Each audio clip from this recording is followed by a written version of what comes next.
Hi, everyone. So, welcome to the supposed to be Valentine's podcast. But since it's still February and it's still the love month, I think pwede pa. Anyway, we're going to talk about the art of detachment and what to know before you enter a relationship.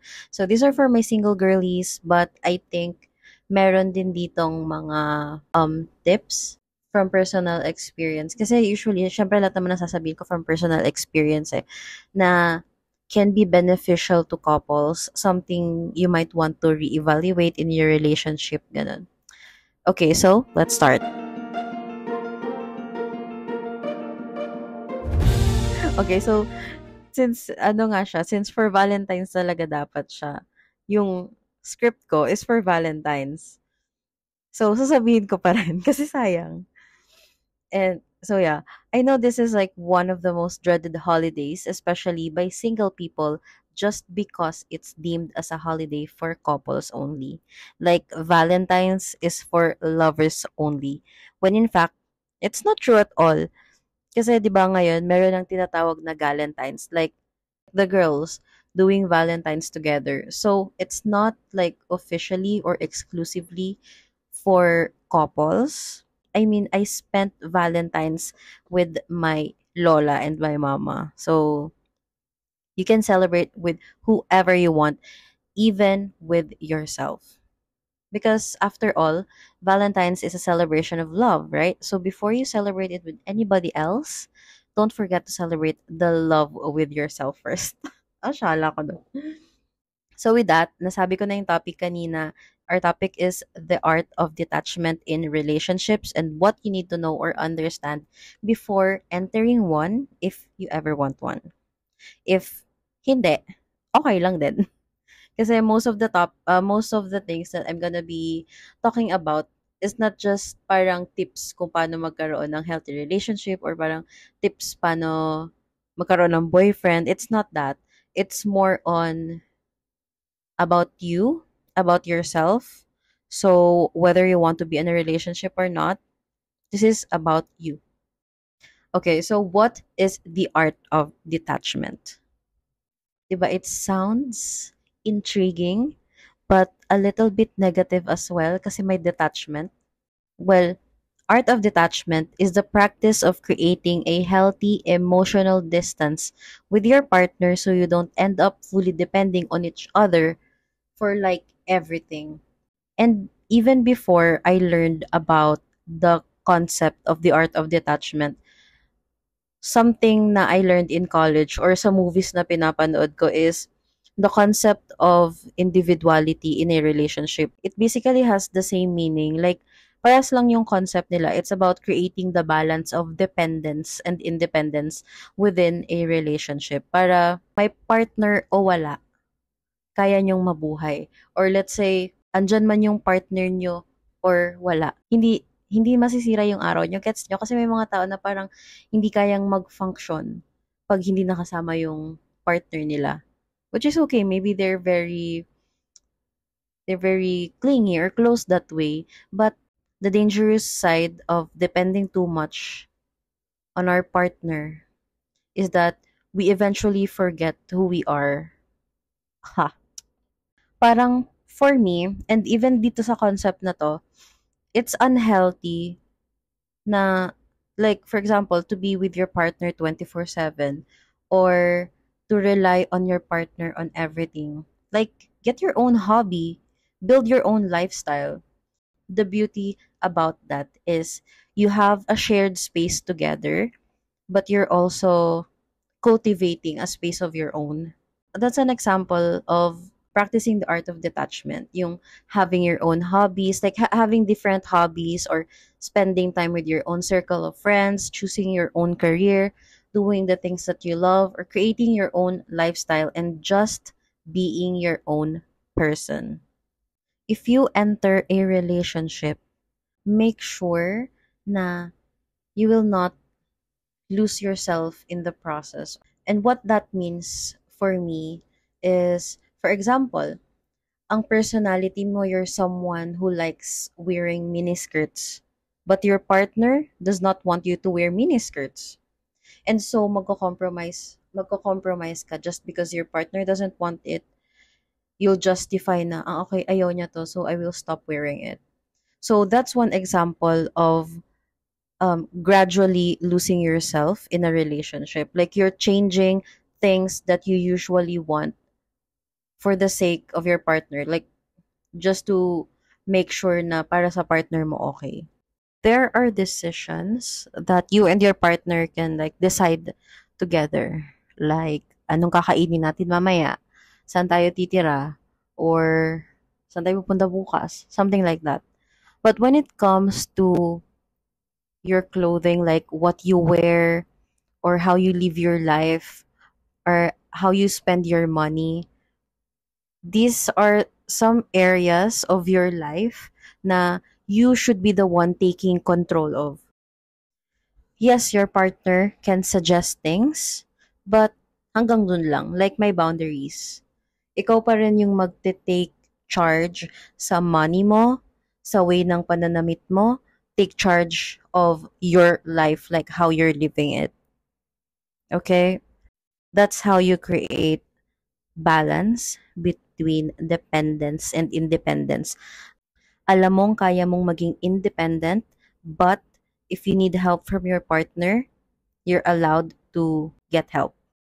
Isa pang example the of how I can better explain yung the art of detachment is if you're a Friends fan, you will remember that one fight scene between Ross and Rachel where Ross just wants to be a part of Rachel's career. Like he's acting very possessive and parang gusto niyang laging pumunta sa office ni Rachel or something, I forgot. And Rachel said something like, isn't it better that you're not a part of it? Like this whole part of my life is mine. And I felt that to the core because you can't be a part of every aspect of your partner's life. Like you have to give them space. You have to let them breathe. And it doesn't mean na ayaw ka niyang maging parte nito or hindi naman sa ayaw pero hindi ka lang parte ng buhay ng part ng buhay niya na 'to ay hindi ka niya na mahal. And for me personally, like as someone who values her alone time a lot, I don't want to be in a situation where I lose time for myself just because I'm spending it mostly with my partner. Like, don't get me wrong. I love my partner, but I also love my alone time. I can't function as a human being if I don't have my alone time. And sometimes people are just built that way. Like, 'di ba sabi nga, you can't pour from an empty cup. So, ano pa ang ibibigay ko sa inyong lahat kung ubos na ako, char. Pero yun yung gist niya. You can't pour from an empty cup. So, you have to practice the art of detachment.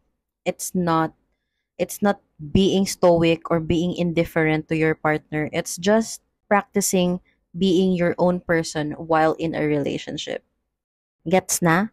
Because the truth is, you can't make your partner your whole world. And if you're single right now, like sabi ko kanina, if you want to be in a relationship, practice the art of detachment from the get-go, like from the start, from the beginning of time.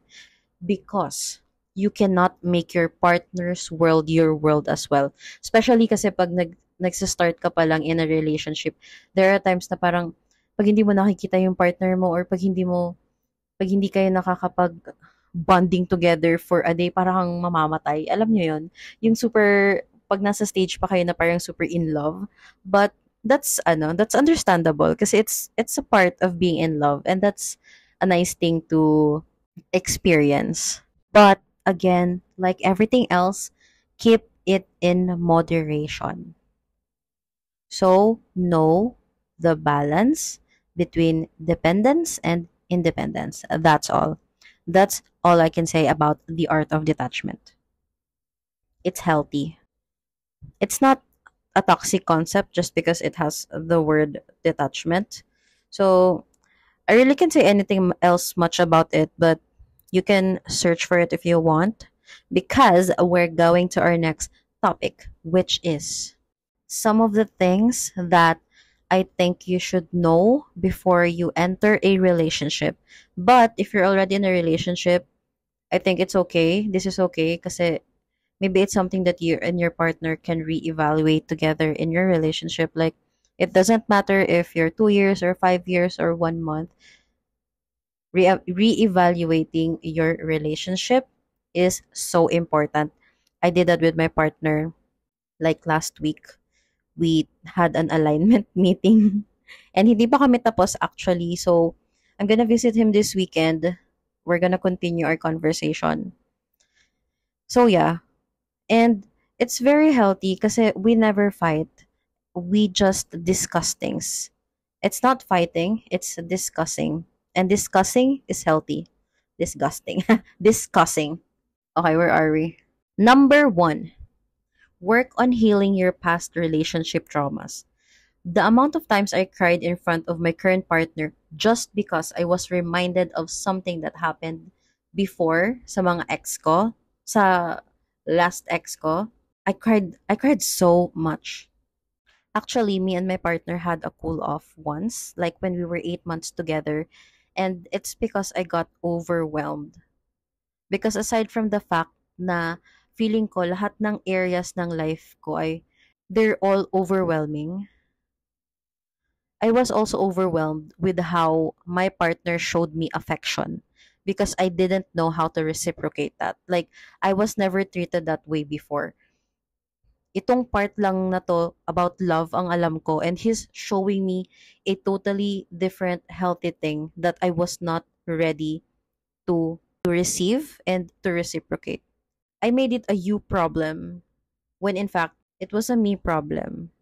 Like parang sinabi ko na nape-pressure ako sa kanya and everything. And looking back, he's loving me the way he knows how to love. And it's actually so sweet. Like how he would tell me every day na I'm so beautiful, I miss you, I love you. And I thought before, naiyak ako.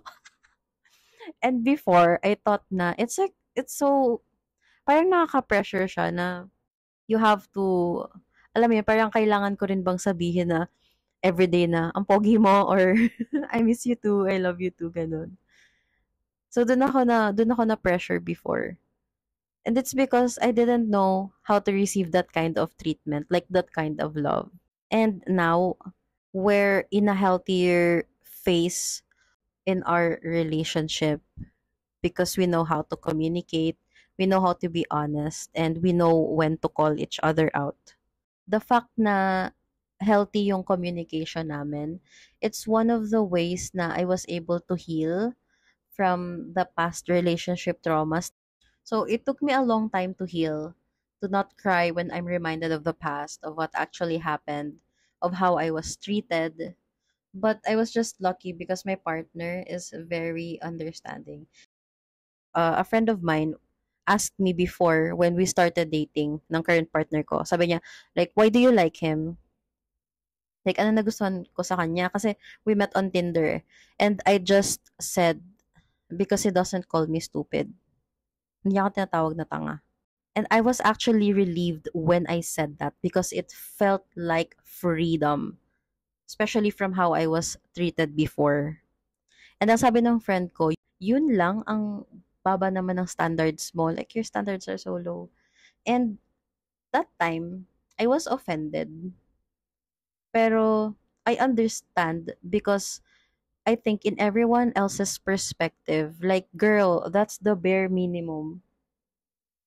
So you like this guy just because he's not verbally abusing you? But the thing is, your past relationship plays a huge factor on how you set your standards or how you see them. So it's deeply important talaga to really work on yourself, know what triggers you, and you work on them so that you can really set your standards the way you want them to and not just the bare minimum.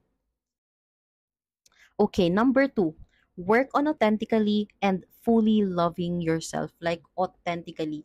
Alam ko lagi nating naririnig yung love yourself, love yourself. It's cliche, but it's true. You have to love yourself. Self-care is the key. But there are two sides of self-care, and these sides are supposed to be balanced. So, yung isa, hindi ko alam kung anong tatawag ko sa kanya. So, tinawag ko na lang na easy side. This easy one. This side is where we treat ourselves, we pamper ourselves, we take ourselves on a date type of self-care. Yung parang deserve ko to, bibilihin ko to, ganon, self-care or skincare, self-care na yun, ganon. The pampering type, that's the easy type of self-care. But the other side, the hard one, is this is something that you really have to work on. Whether you're in a relationship or not, or whether you want to be in a relationship or not, this side of self care is super crucial because it's the side where you set boundaries. Setting boundaries is also a form of self care. And this is something that I'm continuously learning. I think a lot of us are continuously learning about setting boundaries. Kaya din this is the hard form of self care is because this is where you start losing relationships. The moment you demand for respect, the moment you set your boundaries, you will know agad who the real people who are the real people in your life are. Like, I didn't believe it back then, but I've lost people na I'm still healing from. Kasi hindi madali yung mawalan ka ng mga kaibigan na parang feeling na kumbaga you already imagine that you will be in each other's weddings just for you to stop being friends anymore. Anyway, okay, next topic. It's a hard one because this is where you start losing relationships. But the silver lining is the fact that you lose people only means that you now have the space for new relationships to blossom. So, hintayin nyo yung mga relationships na yun. You will attract the right relationships once you start setting boundaries. And before we go to number 3, a reminder. When you work on yourself before you enter a relationship, you don't depend your happiness on another person. It just becomes an added bonus. So whatever happens, you will be whole. I like that. Ako nagsulat nun. So I like it. Hindi, pero true. The beauty about working on yourself before you enter a relationship or even when you're in a relationship is that the relationship becomes a bonus na hindi siya desperate na pangangailangan na magkaroon ka ng relasyon. Parang kung dumating siya, so nice, may bonus, may added happiness sa life mo. Pero kung hindi man siya dumating, walang mawawala sa'yo. And that is so freaking poetic. Oh my God, ang ganda. Okay, number 3. I-pause nyo na lang kung gusto nyo pa magnilay-nilay. Number 3, learn about your love language. I love this so much because this is so crucial in a relationship. Because this is something na I've experienced personally and something na I'm seeing sa mga tao sa buhay ko.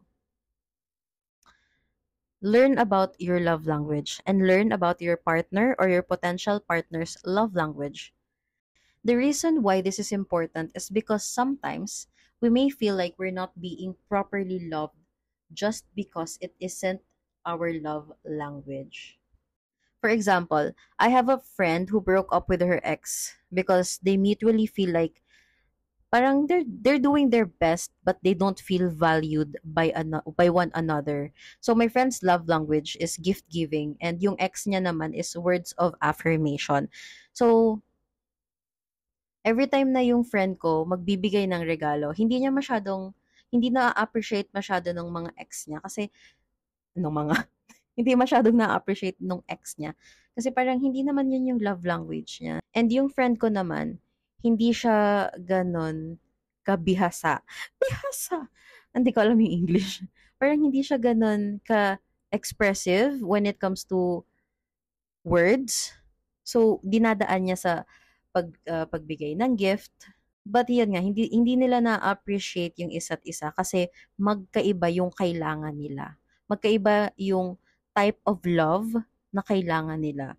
And we have to remember that there are people who are not that good at articulating their feelings. So they show it in a different way. That's why there are love languages kasi iba-iba yan.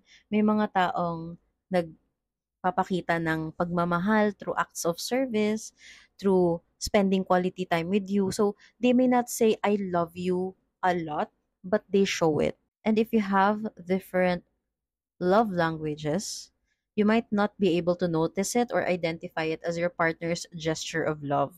Because saying I love you is, syempre ang pinaka basic form of showing your love is saying I love you, right? You're expressing yourself through saying I love you. But you have to realize that saying I love you is the same as your partner cooking for you dinner dahil nakita niya na pagod ka.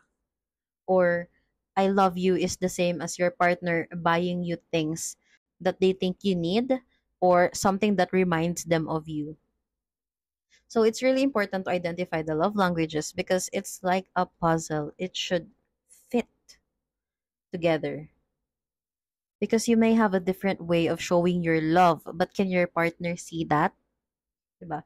It's not about like compromising na parang okay dahil gusto niya ng gift giving, kahit hindi naman yun yung love language ko, gagawin ko. Na parang ang sama sa loob mo. Hindi ganon. It should be equal.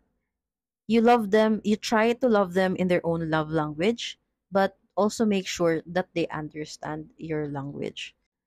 May mga tao naman kasing okay lang sa kanila na mag-adjust or over time nakaka-adjust sila sa love language ng isa't isa. But there are also people who would feel na napunta sila sa maling tao dahil hindi nila nararamdaman yung pagmamahal na hinahanap nila. 'Di ba? That's why love languages are like a puzzle. We require different types of love.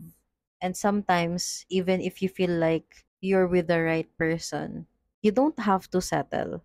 You can talk about it like, babe, sorry, I want to be loved this way. Is it okay for you to do that? Ganon. Ako, before, I never really tell my partners na I like flowers. I don't show na gusto ko makareceive ng flowers. And my partner is not, his love language is acts of service, quality time, and words of affirmation. Pero ako, lately ko lang na-realize na isa pala sa love languages ko is receiving gifts. So, I really like receiving flowers. And I know that I have to communicate that. So, last year, I communicated that to him before our anniversary. And I was happy because I received flowers. But then this Valentine's, I also received flowers. And it's a nice feeling kasi it's not just the flowers, it's the act of giving me something just because you know that I will appreciate it. And I appreciate it so much. Okay, so that's all. My God, I'm so dehydrated. But I hope you were able to gain some insights and understanding on what you need to work on, what you need to know, or how can you treat your partner better or yourself better if you don't want to be in a relationship, or even if you're in a relationship, just how to treat yourself better. It's just a lot of reevaluation within couples and something to think about for our single listeners. And I hope you were able to gain more understanding on why being your own person is crucial in a relationship. Okay, again, your homework, practice the art of detachment, work on your trauma, like do shadow work, do everything, do the journaling, go to therapy, anything, work on your trauma and work on loving yourself. You got this. Mwah. Bye.